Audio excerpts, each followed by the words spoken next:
love.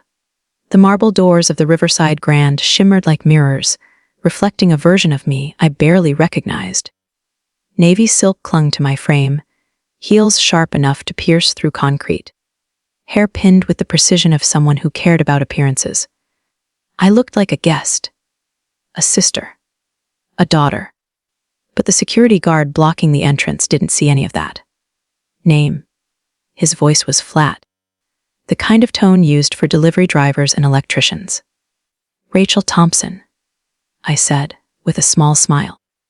The bride's sister. He squinted at his iPad, finger swiping down the glowing list. Guests drifted around me, in gowns that shimmered like champagne bubbles, their laughter rising above the hum of a string quartet inside. The guard scrolled slower. Then his lips pressed into a straight line. I see your name. He tilted the screen toward me. Vendor section. Event coordinator. For a second, the world stilled. The clinking glasses. The music. My own heartbeat. No, I said. It came out sharper than I intended. That's wrong. I'm family. His eyes didn't lift from the device. This list came directly from the bride and her mother. You're cleared for vendor access only. Service entrance is around back. Behind me, a limo door opened. Lauder spilled onto the curb. Dad's old business partners. Men who had watched me grow up at summer picnics and holiday galas. One even waved before recognition flickered. His hand faltered mid-air. He'd seen the iPad. Seen my name under the wrong column. My skin prickled as if I were standing in a freezer. I tried again. Call Jessica. Or my mother. A buzz cut me off. My phone lit up. Jessica, where are you? The photographer needs the ceremony lighting checked. Not where are you? We're about to take family photos. Not come upstairs, I want you in the bridal suite with me. Lighting check. The distinction sliced deep. The guard cleared his throat. Ma'am, please step aside. Guests are arriving. I stepped back onto the carpet runner, clutching my purse like it could anchor me. More arrivals swept past. Ladies perfumed and gardenias, men adjusting silk ties. One woman leaned toward another, whispering behind a hand. My name floated in the air like a rumor. And then came the sound I dreaded, my mother's heels. Staccato against marble. Linda Thompson appeared like a queen surveying a peasant. Perfect chignon, pearls at her throat. Lips curved into the faint smile that always felt like a judgment. She didn't ask why I was standing outside, instead of inside with my sister. She didn't even greet me. Rachel, she said crisply. Why are you causing a scene? The security guard straightened, relieved to hand the problem over. I'm on the vendor list? I managed. My throat felt too tight for words. A's you should be? She replied without hesitation. You're working today. Aren't you? Something inside me cracked. I'm not staff. I'm your daughter. Jessica's sister. Her eyes cooled further, if that was possible. She reached into her clutch and pulled out an envelope. Here. Your payment. $3,000, as discussed. Payment. The numbers ran through my head. 3 months of planning. $20,000 of my own money fronted in deposits. Countless sleepless nights, hours at dawn negotiating with florists, caterers, venues. $3,000. It wasn't about the money. It was about the deliberate choice. To reduce me from family to labor. To erase my role in this family tree. To prune me until I was invisible. Did you really think you were a guest? She asked softly, leaning in so only I could hear. Rachel, you've always been the help. Her words sliced cleaner than any knife. And for the first time, I believed she meant it. 2 years earlier, when Dad's heart gave out in his office, I was the one who handled everything. The funeral arrangements. The board communications.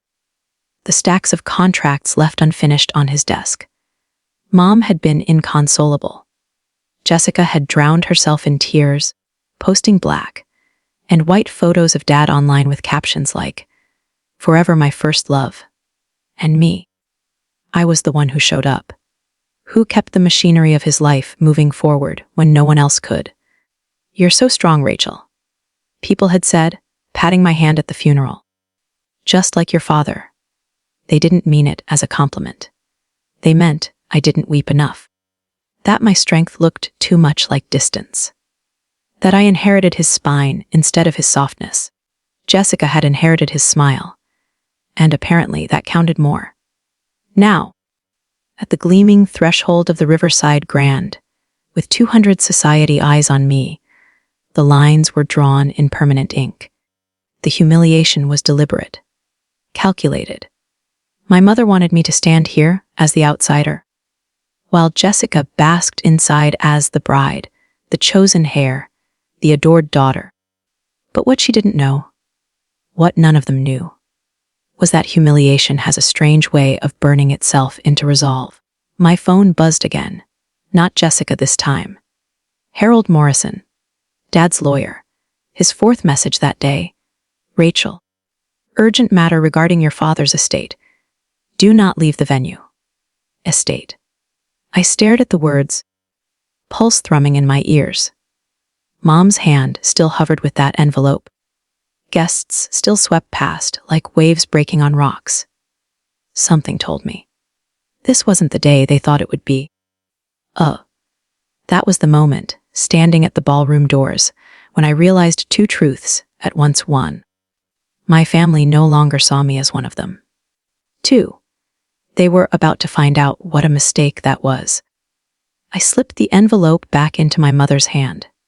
My voice, when it came, was steady.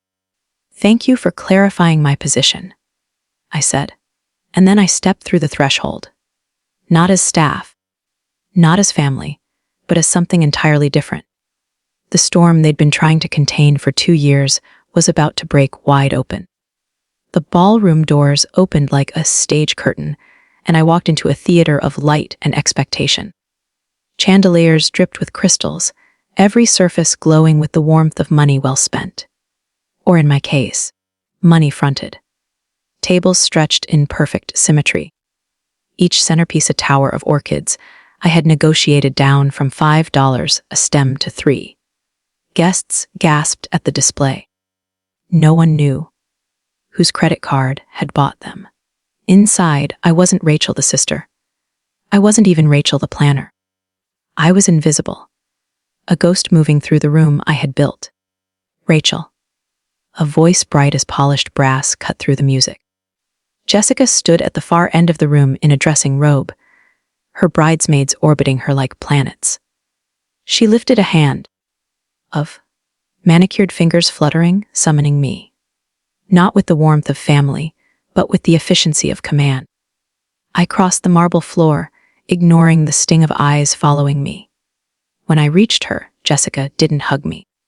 She didn't ask if I was okay after the incident at the door. She simply said, "The photographer says the uplighting is too warm. Fix it." I nodded once. Not because I accepted the role, but because confrontation here would be like throwing gasoline on fireworks. 12 years of. One of the bridesmaids. Tara, I think the one who'd known Jessica since their sorority days, whispered too loudly, "Isn't she the wedding planner?" Jessica's laugh tinkled, brittle as glass. "Sort of. She's family. But she loves this stuff, don't you, Ratch? It's her thing." I looked at Jessica then, really looked. Her eyes were rimmed with exhaustion, but her skin glowed with makeup and entitlement. Her smile was wide, but the corners of her mouth trembled ever so slightly. Heave. She was radiant in a way only someone convinced the whole world revolved around her could be. "It's not my thing," I said quietly. "It's my life, my company." Her smile faltered, but only for a moment before she plastered it back on. "See, passion. That's why I trust her with everything." The bridesmaids tittered, not with me, at me. TTHE 508. I remembered the first time I realized Jessica was the favorite. I was 10. She was 8. Dad had brought home 2 identical puzzles, landscapes of Paris, each 1,000 pieces. Jessica spent the evening mixing hers with crayons and glitter, turning it into something unrecognizable. When Dad saw, he clapped. "Look at that creativity!" She sees the world differently.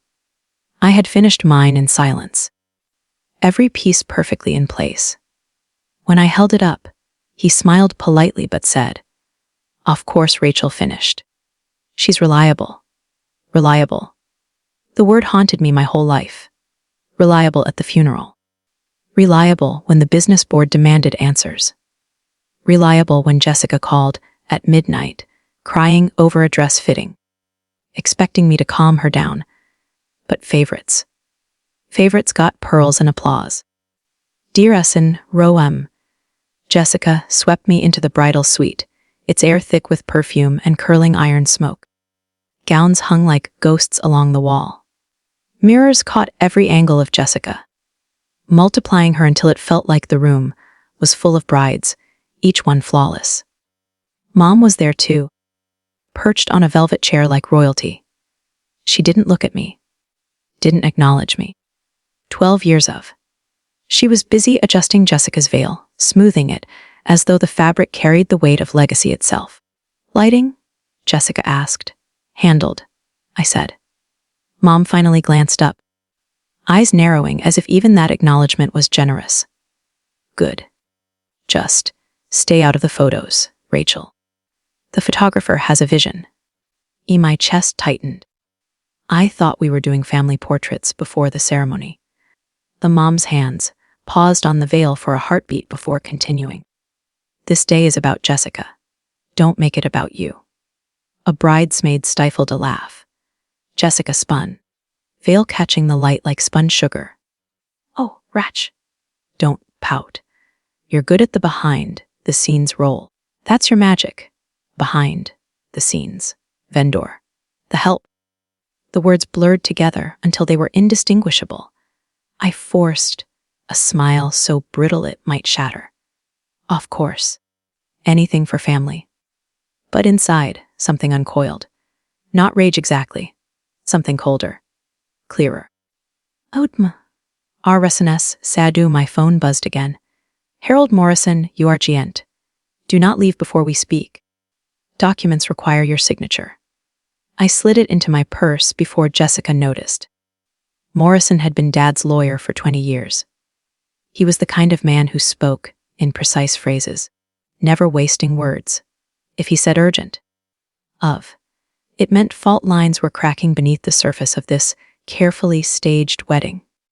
And suddenly, I wondered if today's humiliation wasn't just a social wound. What if it was connected to something bigger? Something they had tried to bury. I studied Mom's reflection in the mirror as she adjusted Jessica's tiara. Her hand trembled for just a second. She caught me watching and stilled it instantly. A crack in the armor. "The rehearsed ESPH." An hour later, the rehearsal for the ceremony began. Guests hadn't arrived in full yet, but the hall was buzzing with staff, servers, musicians tuning instruments. I stood in the aisle, clipboard in hand, while Jessica practiced walking down the runner. Mom gave instructions louder than necessary, making sure everyone heard. "Jessica, slow your pace. Shoulders back. Smile. This is your day. Everyone is here for you." Then she glanced at me. "Rachel, check the champagne levels. Staff is short." I stiffened. "I'm not staff." Then stopped standing around like one. The sting of laughter from nearby servers cut deeper than she knew. But instead of replying, I looked at Jessica. Her face was serene, but her eyes darted. Fear. Insecurity. Something flickered there. I wondered, did she know about the will? Or was she just parroting Mom's confidence? Clinging to the crown placed on her head, whether she earned it or not. I sparse. By the time guests filled the room, the whispers had started. I heard fragments as I passed. Why isn't Rachel with the family? Isn't she the one who organized all this? Vendors don't usually wear cocktail dresses. Each whisper was a blade. But the strangest thing, they didn't cut me as deeply as they should have. Instead, they fueled something. The humiliation was so blatant, so public, it stopped being personal. It became evidence, a record, a stage for truth when it finally arrived.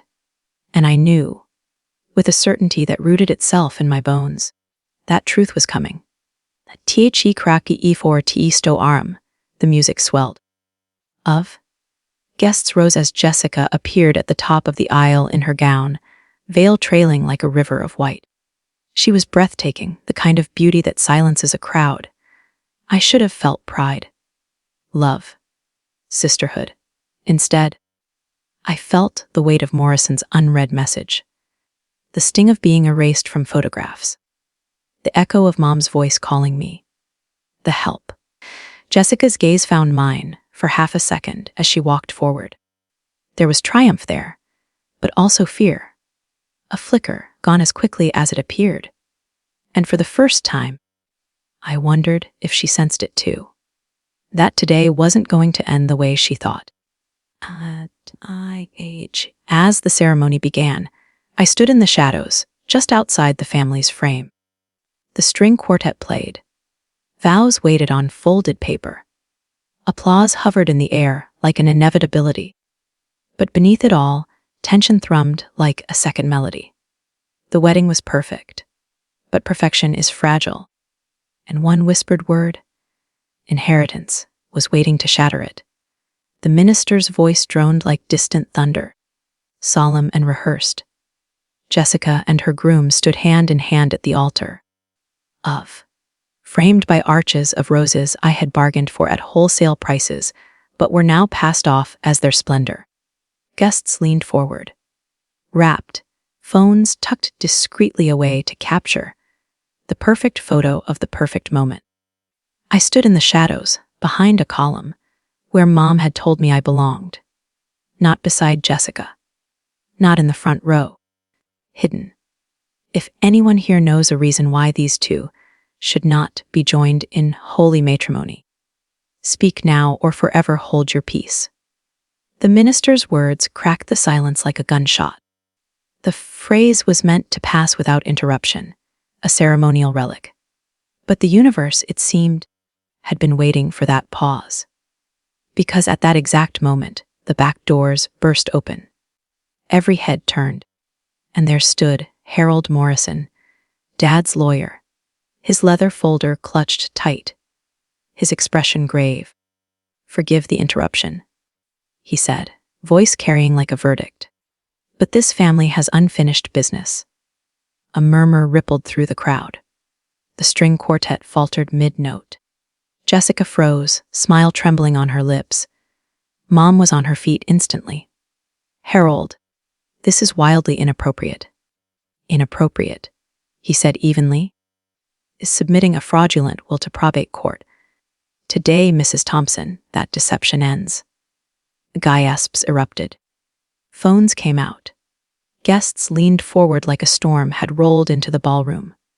Jessica turned toward Mom, panic flashing in her eyes. "What is he talking about?" Mom's lips pressed into a hard line. "Ignore him. He's mistaken." But Morrison wasn't mistaken.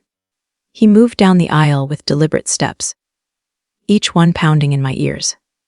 He stopped at the front, directly between Jessica in her gown and Mom in her pearls, and lifted the folder. "This," he said, "is David Thompson's amended will. Executed 2 weeks before his death. Properly notarized. Witnessed. Registered with the state." The room went still. My stomach dropped.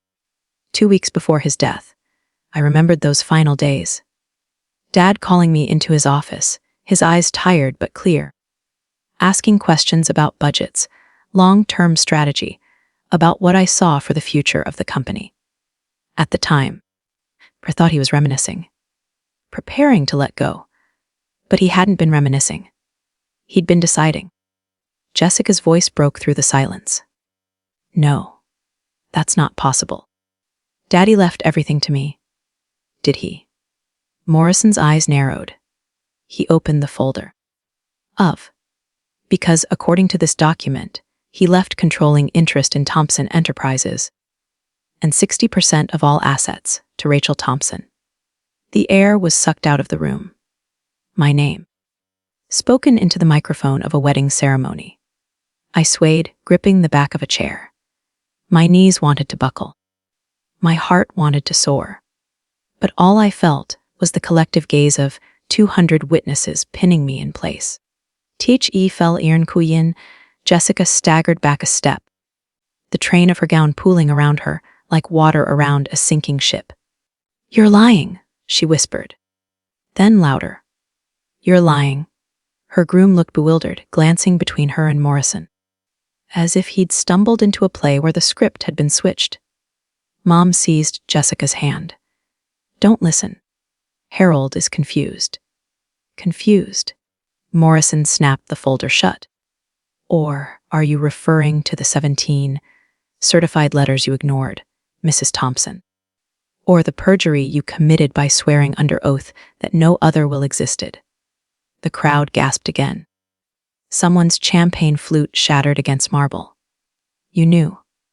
Jessica's voice cracked like breaking glass. "You knew and you didn't tell me." A mom's silence was her answer. The bride, my sister, stood trembling, her perfect day crumbling like sugar in rain. "TUTTCHIGHTOF wards," Morrison turned to me. "Rachel Thompson. As the primary beneficiary, you are required to review and sign these documents immediately." The words didn't feel real. Primary beneficiary. Me. The daughter who was too cold. The sister who was too much like Dad.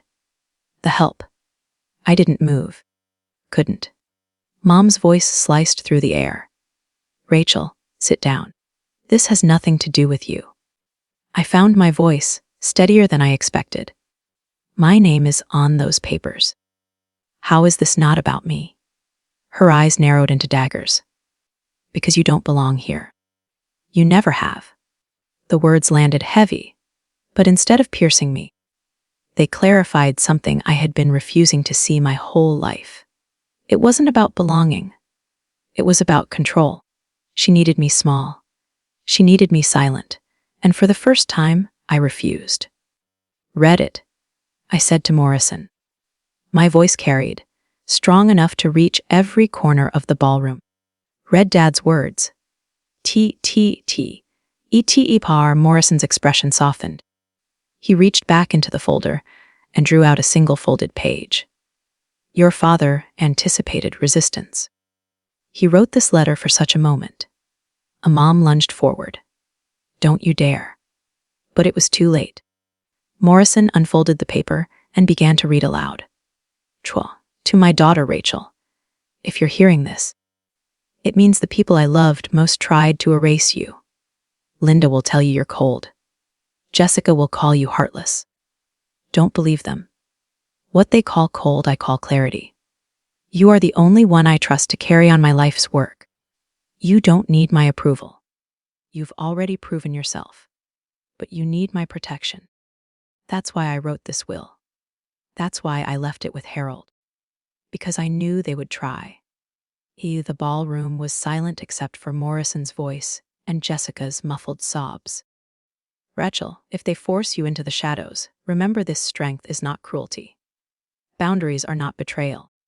And dignity is never negotiable. You are my legacy. You are enough." Morrison lowered the paper. His voice was steady. Signed, David Thompson. March 3rd, 2023. I couldn't breathe. Tears burned at the edges of my vision, but I wouldn't let them fall. Not here. Not in front of Mom.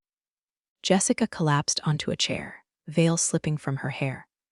Her groom didn't move to catch her. Mom stood rigid, jaw clenched, mask cracking under the weight of exposure. And me. For the first time, I felt the ground beneath me solidify. 200 eyes pressed down on me. Phones recorded. Fingers typed furiously, history writing itself in real time. I could walk away. Let them spin their story. Stay invisible. Or I could claim it. Right here. Right now. I stepped forward, heels clicking against marble like gavel strikes. Morrison extended the pen. "Do you accept your inheritance?" he asked. The question hung heavy in the air, louder than the string quartet, louder than the whispers. I looked at Jessica in her crumpled gown, at Mom, trembling but defiant, at the guests, wide-eyed, hungry for the fall of a dynasty. And then I said the only words that felt true. "I accept." The ballroom erupted, gasps, cheers, shouts, phones flashing like paparazzi. Jessica screaming. "No," as if she could will the words back into silence. Mom clutching her pearls like they could hold her together. But nothing could undo it. The tide had turned. CLO sinned Emin. As I signed the papers, Morrison's voice rang out like scripture. Documented. Witnessed. As of this moment, Rachel Thompson is the controlling heir of Thompson Enterprises and executor of David Thompson's estate. The ink bled across the page, black and final. And in that instant, the wedding was no longer Jessica's day. It was mine. Not because I wanted it, but because the truth demanded it. The pen left a streak of black ink across the page, and with it, the room shifted. Not physically. Chandeliers still glimmered, violins still quivered mid-note, but atmospherically, like a pressure change before a storm breaks. I had signed. I had accepted. And now 200 people? Society darlings, corporate allies, family friends, had witnessed the collapse of an empire built on lies. Jessica's scream cut through the ballroom. "You can't do this!" Her veil had slipped half, off her head, mascara bleeding down her cheeks in black rivers. She clutched her groom's arm like a lifeline, but he stood stiff, unmoving, staring at me as though seeing me for the first time. Mom pushed forward, her pearls rattling against her collarbone. "Rachel, think about what you're doing. This isn't strength, it's cruelty." "No," I said, voice steady though my chest burned. "Cruelty is burying Dad twice. Once in the ground and once in silence." A gasps rippled. The photographer's flash lit the room. Phones captured every angle. I was no longer the invisible sister. I was the headline. "The Foudy Tar S." The whispers surged louder than the quartet. "Did you hear? Fraud. She lied about the will. Rachel's the real heir." Faces I had known since childhood. Neighbors, Dad's colleagues, even a few teachers, looked at me with something unfamiliar. Not pity, not dismissal. Recognition. Margaret Howell, Dad's CFO, rose from the company table. Her voice, crisp and calm, carried across the chaos. "It's true. David prepared this will in my presence. Rachel was always meant to lead." Jessica staggered. "No. No, he loved me more." Margaret's gaze didn't flinch. "Love doesn't equal competence. And your father knew that." The words landed like thunder. Jessica's shoulders collapsed inward.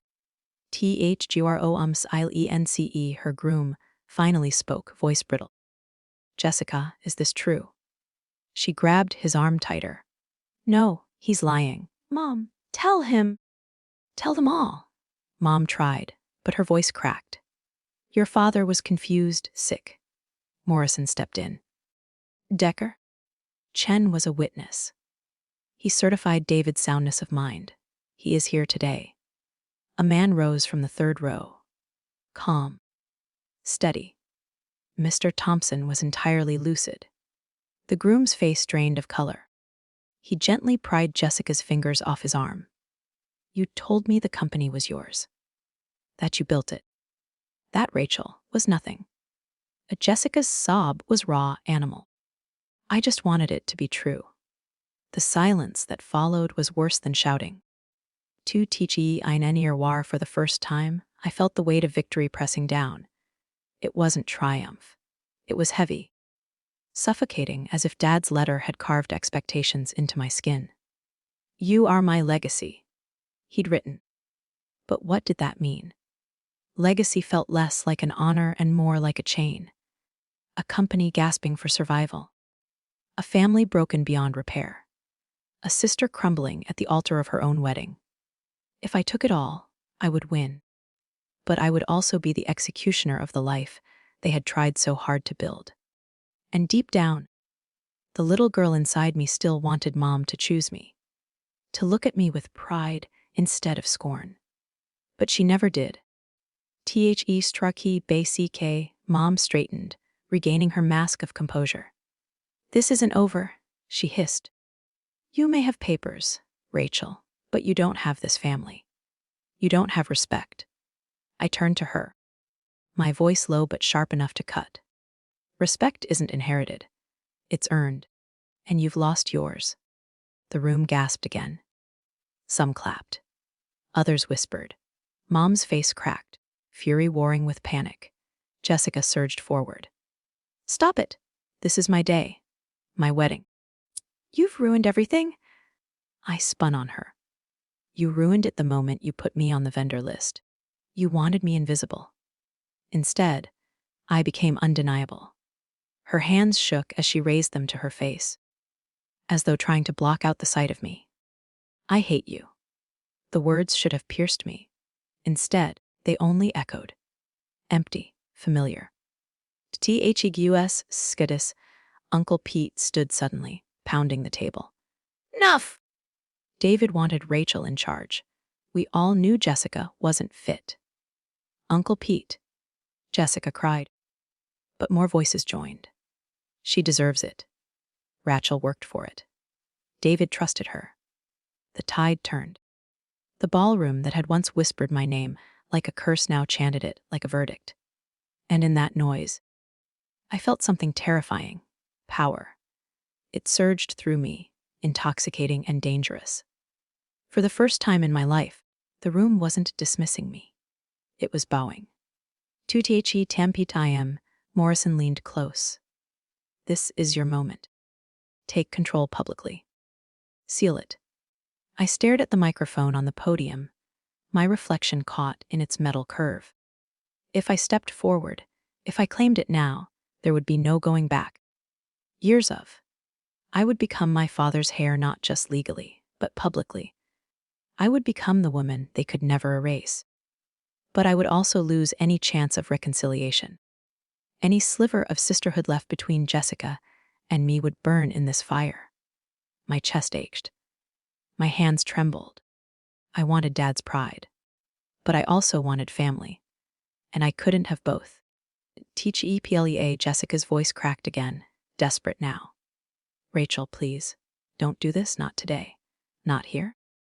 If you ever loved me." Her words caught me off guard. She wasn't screaming anymore. She was begging. Her eyes, swollen and red, were wide with fear. And for a brief second, I saw not the spoiled bride, not the golden child, but the little sister who used to sneak into my room at night when storms scared her, who used to hold my hand crossing streets. My heart lurched. "Jessica." My voice faltered. But then Mom's hand clamped onto her shoulder. "Don't beg, Jessica. She's always been jealous. Don't give her the satisfaction." "Do." The tenderness shattered. Jessica's eyes hardened again, and with that, the last fragile thread between us snapped. "Tuk, Techi." Biel Teo climax, the room buzzed louder. The weight of decision bore down. Morrison's papers were signed. 12 years of. But the real choice still hovered like an executioner's blade. Would I stand at that podium, declare my inheritance, and bury the illusion of family forever? Or would I step back, let them continue their charade, and disappear again into the shadows? I looked at the guests, at the phones, at the future already recording itself for the world to see. There was no hiding. If I didn't claim my place, the story would be written for me. I stepped toward the microphone. The ballroom went silent. My reflection shimmered in the steel. Jessica sobbed into her gown. Mom's glare could have carved marble. Morrison's eyes urged me forward. And with one deep breath, I lifted my head. The microphone was colder than I expected. Metal against skin, unforgiving, humming faintly with the weight of 200 expectant breaths. For a moment, I just listened. The silence of the ballroom wasn't empty. It was taut, vibrating with judgment, curiosity, and fear. Cameras glowed like tiny red eyes, recording history as it cracked open. My heart hammered. I could feel the echo of Dad's words from Morrison's letter, "Boundaries are not betrayal. Dignity is never negotiable." I lifted my head. My voice came out steady. "My name is Rachel Thompson, daughter of David Thompson, sister to Jessica. And I need everyone here to understand something." The words seemed to ricochet off the crystal chandeliers, louder than they were. I was listed as a vendor at my sister's wedding today. Not family, not guest. Vendor. The help. A gasps. Murmurs. Someone cursed under their breath. Jessica flinched like I had struck her. I continued. For 3 months, I poured myself into this event. I negotiated the flowers you're admiring. I designed the menus you'll eat. I paid, personally, for deposits that exceeded $20,000. And I did it because I thought. My voice cracked for the first time, unbidden. Because I thought maybe it would make me belong again. My throat tightened. But the silence waited. They wanted the rest. They needed it. I steadied myself. But my place card wasn't at the family table. It was at the vendor's entrance. E-T-H-E, Bry Aki, I-P-Y-N-T. Jessica stumbled forward, face streaked with tears. "You offered?" "You said it was my wedding gift." "Yes," I said, locking eyes with her. Because I thought gifts came with gratitude, not exile. The crowd hissed. Someone's phone camera zoomed in. Mom's voice sliced through. "Stop this spectacle." "Rachel, sit down." I turned to her. "Sit down. After you lied about Dad's will. After you tried to erase me from his legacy." Her face blanched. A ripple of shock ran through the room. Guests leaned closer, waiting for her denial. But she had none. THEXPOS Morrison stepped up beside me, his presence like a shadow of authority. "David Thompson's amended will is valid, legally binding, and Mrs. Thompson knew. She suppressed it, hid it, lied under oath." A shriek from the back. Phones lifted higher. The scandal was airborne now, unstoppable. I leaned into the microphone. For 2 years, I've been told I was too much like Dad. Too cold. Too focused. While Jessica was celebrated for being his heart. But hearts can be selfish. Hearts can be reckless. And Dad saw it. That's why he chose me. Jessica's sobs tore through the air. "He loved me more." "Maybe he did," I said softly, not for the crowd, but for her. "But he trusted me more. And trust is what keeps a company alive. Trust is what keeps a legacy from crumbling." The room shifted. You could feel the audience taking sides in real time.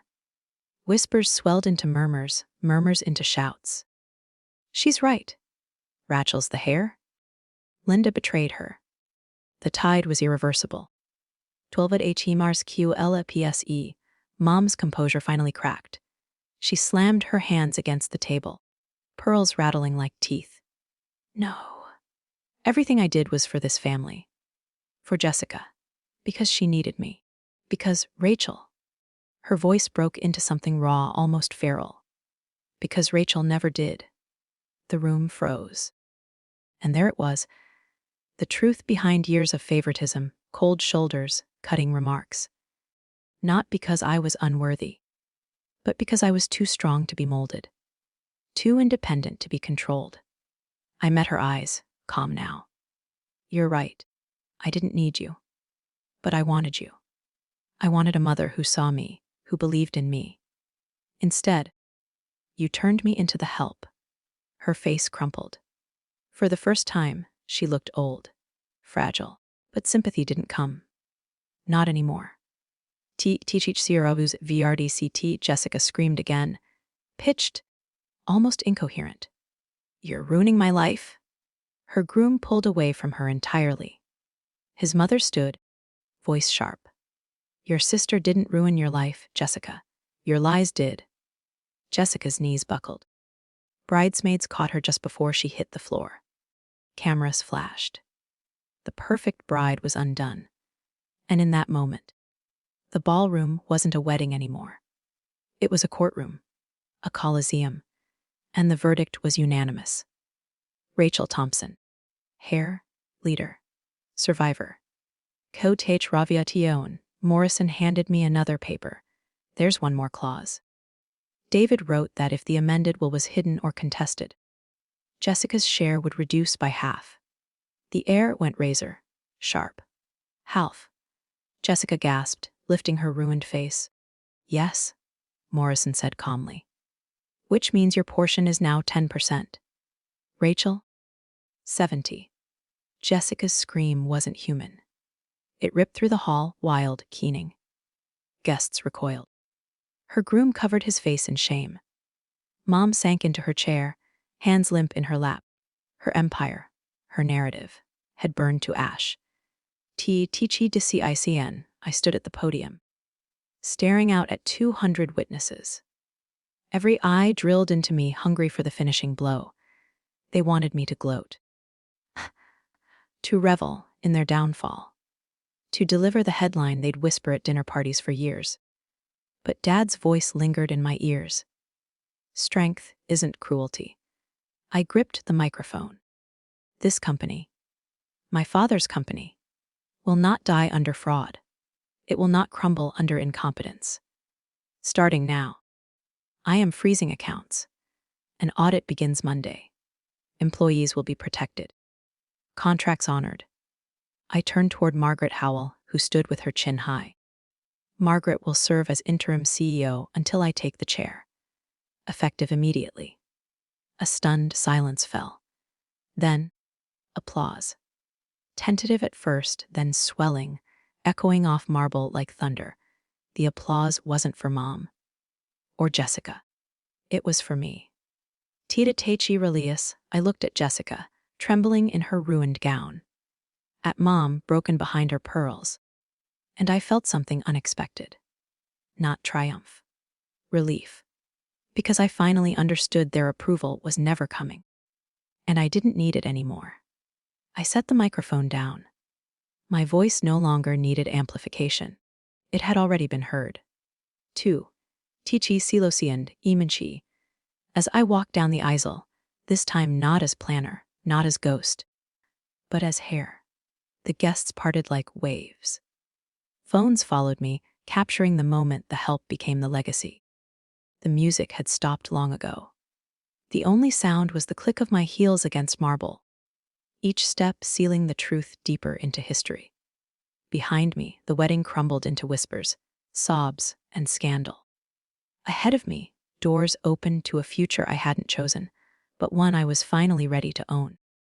And for the first time in years, I felt Dad walking beside me. The ballroom was still humming when I stepped outside into the night air. Music hadn't resumed. The wedding hadn't recovered. 200 guests lingered inside, dissecting every detail like vultures around a battlefield. But I was no longer part of the performance. The city spread before me, lights glittering across the river. I breathed deep, the first breath of air that wasn't laced with roses or champagne. It smelled of possibility. My phone buzzed. 47 missed calls from Mom.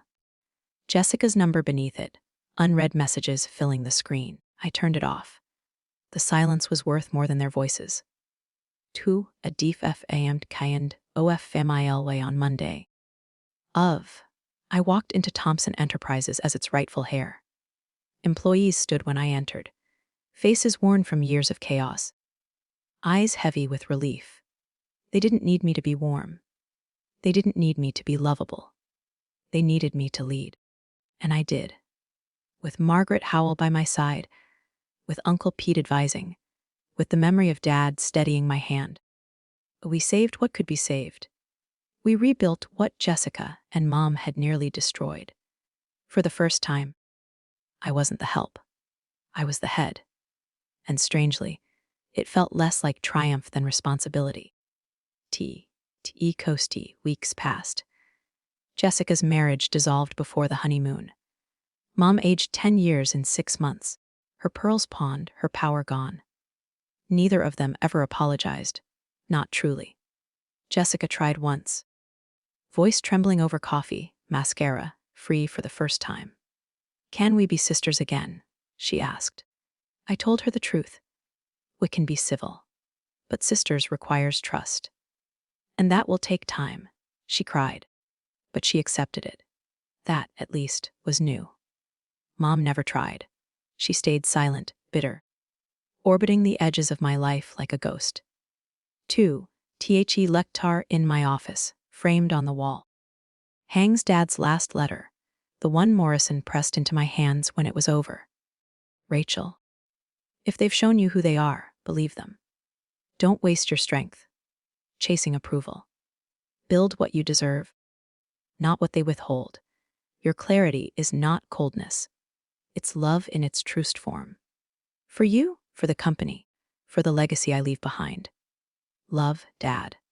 I read it often, not because I doubt it, but because sometimes I forget that clarity can hurt as much as it heals. Final. Tirash, I didn't destroy my family at that wedding. I only revealed what was already broken. The applause that day wasn't victory. It was survival. A reminder that sometimes dignity comes at the cost of love. Years of, and sometimes the people you long to keep will never choose you back. But I chose myself.